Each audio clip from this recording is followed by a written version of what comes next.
3 இட்லி வாங்க காசு இல்லாதவன் இன்னைக்கு 4 காலேஜ் வச்சிருக்கேன். I am not so beautiful, I am not so bright, but I am not fake. 1.2 crore salary மட்டும் பே பண்றேன். முதல்ல என் ஸ்டார்ட் பண்ணும்போது வெறும் 1500 ஸ்கொயர் ஃபீட்ல ஆரம்பிச்ச காலேஜ் இன்னைக்கு வாங்கின college 20 acre. So 20 acre college பூந்தமல்லியில வாங்கியிருக்கேன் அப்படின்னா growth பாருங்க. எவ்வளவு வாங்கின கடன்? 20,000 ரூபாய் கடன். இன்னைக்கு என்னோட ஒர்த்து கிரவுண்ட் இன்னைக்கு ரேட்டு 1 கோடி ரூபாய்.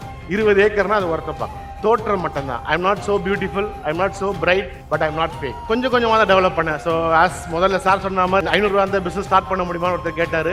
பட் என்னோட பிசினஸ் ஸ்டார்ட் பண்ணது 20,000 ரூபாய் கடன்ல, அதுவும் என்னோட அக்காவோட நகையை வச்சு ஆரம்பிச்ச பிசினஸ் 2002ல கம்பெனி ஆரம்பிச்சேன், ரெமோட் டெக்னாலஜிஸ்னு. அந்த கம்பெனி கொஞ்சம் கொஞ்சமா டெவலப் ஆச்சு. டெவலப் ஆக பிரச்சனையும் டெவலப் ஆகும். பிரச்சனையை ஃபேஸ் பண்ண நான் டெவலப் ஆரம்பிச்சேன். எல்லாரும் பார்த்த உடனே எனக்கு தெரிஞ்சது இந்த தொப்பை தான் எல்லாருக்குமே தெரியும். ஏன் இந்த தொப்பை தெரியுது உங்களுக்கு? ஏன்னா மனுஷன் எவ்வளவுதான் அறிவா இருந்தாலும் அறிவு யாருக்குமே தெரியாது, அவனோட தோற்றம் மட்டும்தான். I am not so beautiful, I am not so bright, but I am not fake. So இது மட்டும் தான் நான் சொல்ல விருப்பப்படுறேன். ஏன் இந்த கருத்தை இப்போ சொல்றேன் அப்படின்னா, நம்ம முதல்ல நம்ம யாரும் புரிஞ்சுக்கணும். நம்ம யாருன்னு புரிஞ்சிட்டாலே மற்றது எல்லாமே புரிஞ்சிடும். முடிஞ்ச அளவுக்கு உங்க கூட இருக்கவங்க எல்லாரையுமே நல்லவங்கள சேர்த்துக்கோங்க. நல்லவங்கள சேர்க்க தான் ட்ரஸ்ட் பிலே ஆகும். யாருக்கிட்ட நீங்க ஏமாறலாம், ஏமாறது தப்பே கிடையாது.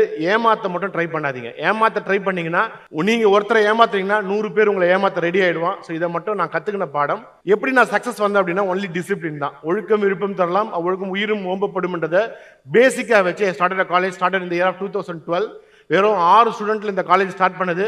1200 1300 பேர் ஏவியேஷன்லயே பிளேஸ் பண்ணிருக்க ஒரே காலேஜ் ரெமோ தான்.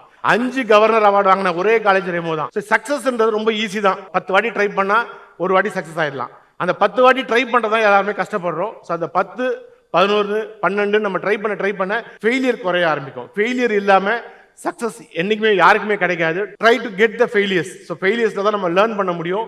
நம்ம லேர்ன் பண்ற எல்லா ஃபெயிலியருமே ஒவ்வொரு சக்சஸை கொடுக்கும். ஆப்பர்ச்சுனிட்டின்றது எல்லாருக்குமே இருக்கு. அந்த ஆப்பர்ச்சுனிட்டியை நம்ம எப்படி எடுக்கிறோன்றதை பொறுத்து தான். மணின்றது இன்னைக்கு நம்ம கிட்ட இருக்கு. It's just our turn to use. யாருக்கிட்டயுமே மணின்றது நிரந்தரம் கிடையாது. இதை மட்டும் நம்ம டிஃபைன் பண்ணிக்கணும். ஸோ 6 ஸ்டூடெண்டா இருந்தது எப்படி இவ்வளவு டெவலப் பண்ண அப்படின்னா, யாருமே பண்ணாதப்ப I started advertisement. Why marketing important? ஏன்னா as a MBA student marketing இல்லாம நத்திங் இஸ் பாசிபிள். நம்ம சொல்றது பொய்யோ உண்மையோ, பட் நம்மளை பத்தி எல்லாருக்கும் தெரிய வைக்காம யாருக்குமே நம்மளை பத்தி தெரியாது. ஒரு எக்ஸாம்பிள், இன்னைக்கு இருக்க ஒரு 500 crowdsல பாத்தீங்கன்னா ரெமோனா தெரியாதவங்க எல்லாருமே இருப்பீங்க. பட் ரெமோன்றது யாரும் தெரிய வைக்கணும் அப்படின்னா you have to do marketing. So marketing is a base tool to create a awareness about our product. So 6ல இருந்து 60 ஆன, 60ல இருந்து 600 ஆன, இன்னைக்கு 2500 பேர் ஒரு காலேஜ்ல படிக்கிறாங்க. முதல்ல என் ஸ்டார்ட் பண்ணும்போது வெறும் 1500 ஸ்கொயர் ஃபீட்ல ஆரம்பிச்ச காலேஜ் இன்னைக்கு வாங்கின college 20 acre. So 20 acre college பூந்தமல்லியில வாங்கியிருக்கேன் அப்படின்னா growth பாருங்க.